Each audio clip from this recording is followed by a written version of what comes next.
ustedes ven en la imagen, ven ese ciclo reproductivo complejo que tiene el virus, muy similar a lo que ustedes veían en los ciclos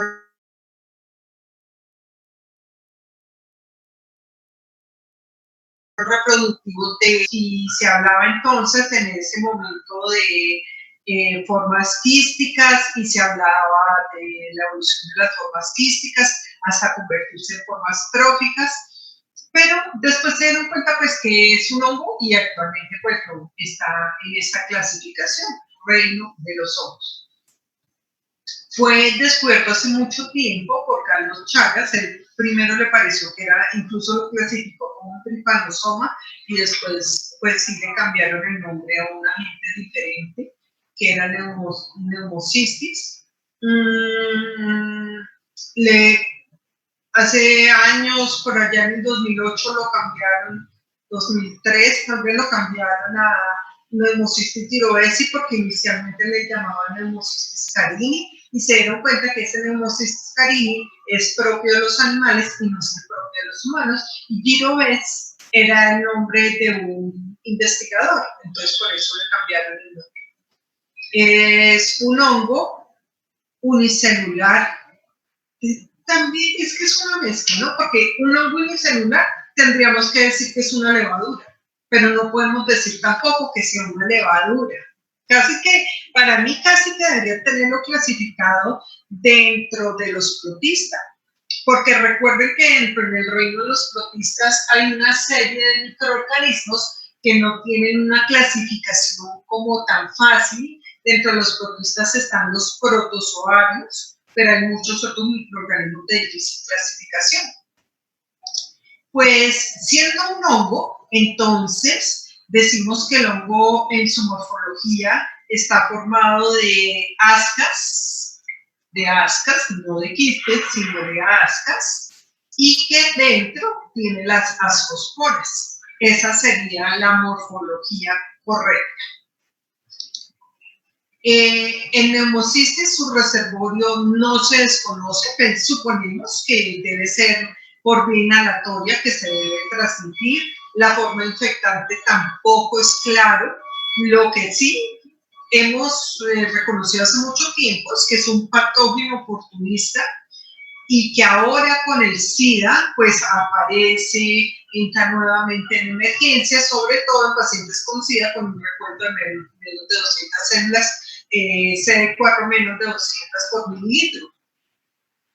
El Pneumocystis, pues yo le dije, fue descubierto en 1904. Entonces, hacia 1904 se hablaba de la neumocistosis infantil. Entonces, mira, acá dice descrita en Europa durante la Segunda Guerra Mundial, niños prematuros con malnutrición. Entonces, acá volvemos a la tercera vez que mencionamos el fenómeno que ocurrió en los 80. En los 80, tres fenómenos: aumentan los casos de tuberculosis que venían en descenso, aumentan los casos de neumonía por Pneumocystis tyrovesi. Se conocía el Pneumocystis tyrovesi, pero ocasionalmente, y no produciendo neumonía en una población joven que aparentemente era sana. Y aumentan los casos de el sarcoma de Kaposi, que como vimos, el sarcoma de Kaposi se conocía y era endémico de África y algunos países europeos, pero no, pues era un cáncer frecuente en el occidente. Entonces, empiezan a aumentar los casos de Pneumocystis y así a continuar. Los pacientes con SIDA son los que van a tener mayor riesgo. Los pacientes con SIDA, cuando su recuento de células CD4 baja, se colocan en profilaxis con el antibiótico para evitar que dé la enfermedad. ¿Qué enfermedad les da? Lo que tenemos es una neumonía no típica, una neumonía atípica, que vamos a ver en las placas de los pacientes que nos hacen sospechar. En el lado izquierdo estamos viendo un infiltrado, vuelvo y repito a ver si un día se les queda. Dos tipos desde el punto de vista de infecciones, dos tipos de infiltrados grandes. O es una consolidación, un infiltrado de tipo alveolar, de ocupación alveolar, es decir, una consolidación, o es un infiltrado intersticial. Si el infiltrado es intersticial, puede ser micronodular o puede ser reticular. Acá estamos viendo en neumocistis un infiltrado. Esta placa es muy bonita. Es un infiltrado reticular intersticial de tipo reticular. Están viendo, miren, acá se ve muy bien la cantidad de rayitas que se ve dibujando el intersticio. Y por el otro lado tenemos una imagen que supuestamente es muy típica de neumocistis, pero casi nunca se ve, que ustedes están viendo como que tuviera una cantidad de huecos, ¿cierto? Como cantidad de cavernas chiquitas, pues sí, se llaman neumatoceles, que son como espacios donde queda el aire atrapado. Es como si fueran pequeñas cavernas, está rodeado de ese material inflamatorio y es como, ¿cómo les digo? Como si alguien estuviera como soplando de alguna forma normal dentro del pulmón y estuviera llenando como de pequeñas burbujas de aire dentro de ese pulmón, como burbujas artificiales de aire. Entonces esos son los neumatoceles, que son cavidades de aire rodeadas de algo inflamatorio. Porque si yo les digo cavidad de aire, ustedes me van a decir, pero luego el pulmón no está lleno de aire, pues sí, son cavidades de aire no anatómicas, digamos, rodeadas de ese aspecto inflamatorio. Y acá se ve muy bien, esto da esa apariencia casi como si fuera una esponja. Bueno, el pulmón es una esponja, pero nunca se ve así tan bien delimitado. Cuando yo sospecho que un paciente tiene una neumonía por neumocistis, la mejor muestra, claro, yo le puedo tomar esputo, sí, le puedo tomar esputo, pero la mejor muestra es un lavado bronco alveolar, donde voy a entrar directamente al alveolo y voy a tomar esa muestra. Esa muestra pues va para microbiología, para que le cultiven pues las bacterias comunes, pero tiene que ir necesariamente a patología. ¿Por qué? Porque es que el neumocistis no se cultiva. Entonces va a ser importante verlo en el directo, pero con Gram no se va a ver. En cambio, en patología tienen coloraciones especiales como las coloraciones de plata o la coloración de Ginza, y con ellas van a ver muy bien el neumocistis. Acá a la izquierda eso lo van a ver en el laboratorio nuevamente. Ahí no van a quedar muy claro. Acá a la izquierda, con una coloración de plata, por eso estamos viendo gómor y fondo verde, y las ascas de color oscuro. Estamos viendo las ascas con las formas, con las ascosporas dentro, que son como esos puntitos. Y en Ginza uno ve como un material espumoso, que es todo esto, que está acá como moradito claro, y uno ve una cantidad de puntitos chiquiticos, morados más oscuros, no esto que son células, sino todos esos puntitos chiquitos son las ascosporas, que se pueden ver en detalle en una tinción de Ginza. Con la de Gomori vemos las ascas, y con la de Ginza vemos las ascosporas, y eso lo van a ver mejor en el laboratorio. El tratamiento de elección es un antibiótico. Si ven, es que no se comporta. Tiene un ciclo como de un parásito, con una morfología que parece algo de hongos, pero se trata como un antibiótico, como una bacteria. Tratamiento de elección es trimethoprim sulfa, tenerlo muy en cuenta cuando están con un paciente con VIH-Sida. Vamos a terminar con dos palabras, dos tipos de micosis, digamos, que son hialoinfomicosis y feohipomicosis. ¿Cómo se definen? Se definen como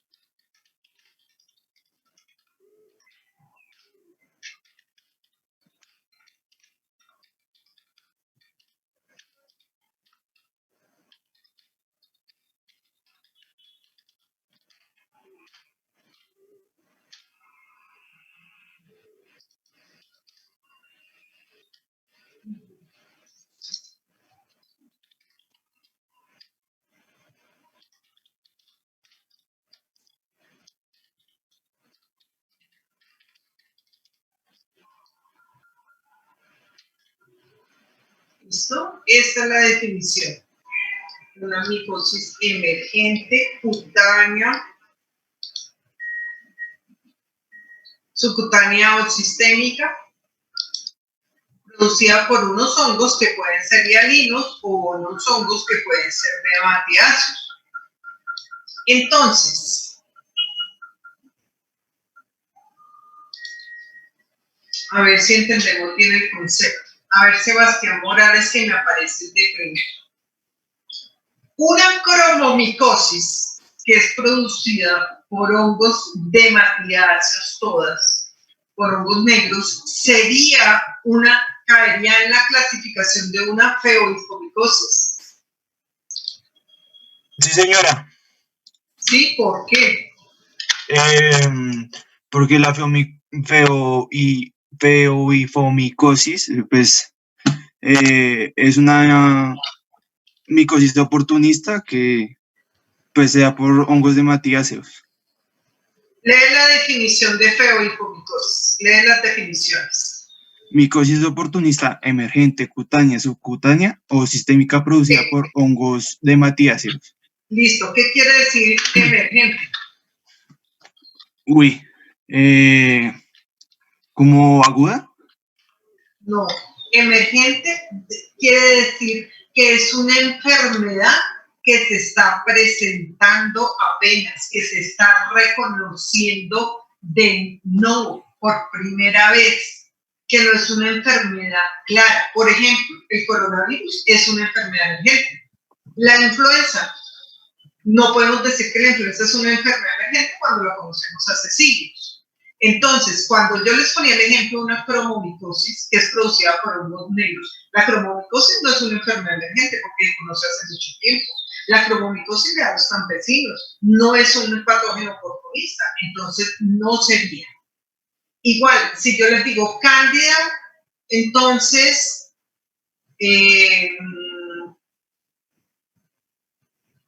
bueno, digamos el mismo muco.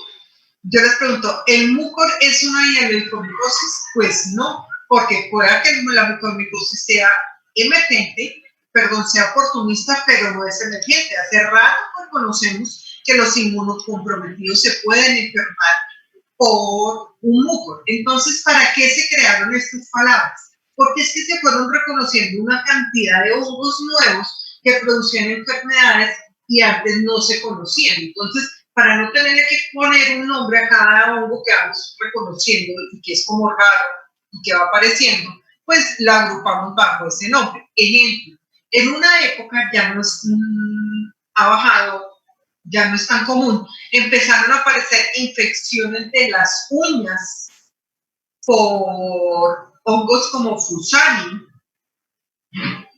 que parece ser que saltó del control biológico a los humanos y las onicomicosis por Fusarium casi que como que derretían las uñas, como si fuera una bacteria que produjera un absceso en las uñas. Entonces, en vez de tenerle que poner el nombre de fusariosis, pues decimos que es una hialoifomicosis. Alternaria es un hongo negro y a veces produce abscesos en la piel. Entonces, en vez de llamarle alternariosis, le llamamos feoifomicosis. ¿Queda claro o alguien no entiende el concepto de hialo, hifo y feoifomicosis?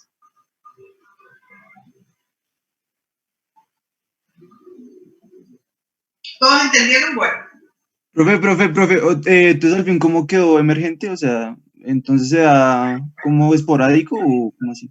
Camila Telles, explícale a Sebastián qué es emergente. ¿Ya entendiste tú qué era emergente? Sí, señora, emergente quiere decir que no es común, que no sabemos mucho de eso, que no es clara. Si es una enfermedad que se empieza a presentar de una nueva manera, como un brote o una epidemia, eso se considera algo emergente, algo que está saliendo a la superficie literalmente y que antes no se conocía. Profe, ¿será que puedes repetir el Fusarium porque se me cortó? El Fusarium es un ejemplo de una hialoifomicosis. ¿Por qué? Porque es un hongo que antes no se conocía cuando se empezó a escribir hace unos por ahí ya 20 años, no se conocía, es un hongo que afectaba las uñas, que producía como un absceso en las uñas, como si fuera más que un hongo, como si fuera una bacteria que estuviera derritiendo las uñas, y ese hongo salió con ese hongo se intentó el control biológico de la mata de coca, entonces se cree que pasó a los humanos. Entonces, ese es un buen ejemplo de una hialoidifunicosis. El tratamiento para cada uno de ellos, a veces es ensayo-error, lo que le sirve al uno, no le sirve al otro, etc. Listo, ¿todos claros? Ahora sí. Profe, ¿qué dijiste el tratamiento?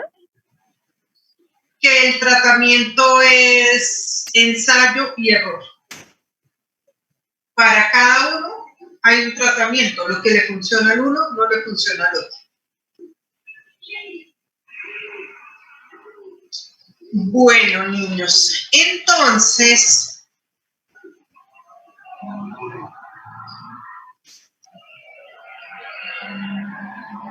una pregunta.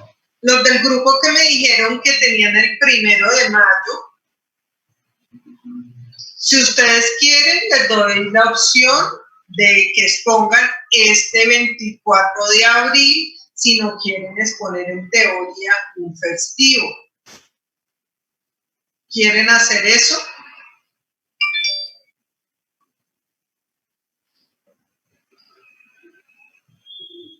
Niños.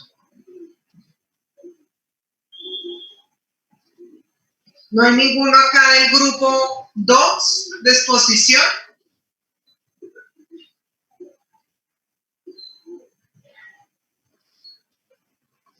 Chicos, hablen, porfa. Oigan, nadie habla. No, Profe. nosotros preferimos el festivo. Sí, profe.